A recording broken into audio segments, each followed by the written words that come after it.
Hey, every leader deals with power. What to do with it, how to wield it, when to use it. It's a challenge for us, frankly, depending on what role we play. I've been in corporate positions, church positions, nonprofit organization roles, and there are various kinds of power, whether that be sort of spiritual power, if you will, that a congregation gives to you, so to speak, or that you sense that God has, put you in a place of leadership. It can be managerial authority. I've had that, direct reports, people that you're responsible to lead. There's sort of subtle versions of power where it's more about influence than maybe line authority. So regardless of your background, corporate, religious or not, power is an issue. Power is something we need to wield wisely. Mel Lawrence, in a book he wrote on spiritual influence, talking primarily to church leaders, though I think it applies broadly, quotes the scene from Lord of the Rings when Gandalf is being offered the ring by Frodo. Gandalf says, "Don't tempt me, Frodo. I dare not take it. Not even to keep it safe." Now understand, Frodo, I could use this ring from a desire to do good. I really could. But through me it would wield power too great and too terrible to imagine. He didn't want the power vested in that little ring.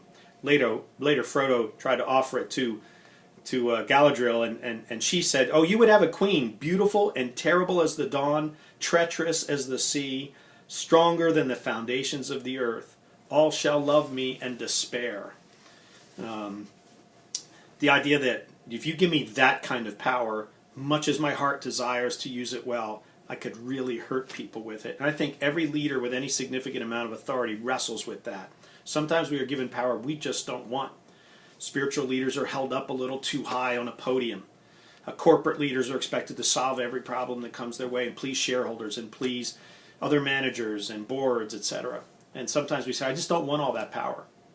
So one key thing I want you to remember today about power is how you use it. The Apostle Paul, when writing, again, here's a guy who was an entrepreneur, a church leader, a salesman, a manufacturer, if you will. He played a lot of different roles most people aren't aware of historically. But he spoke about the authority and power that he had, and he said, "It was given me for one purpose." And he says this to a group of people. "It was given me to build you up, not to tear you down." And I'd like to think about that today. How do I build people up that report to me? How do I build people up in my organization? Do I give responsibility and authority away freely?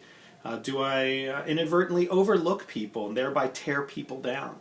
Do I try to position something that works just for me so that I get the best part of the deal?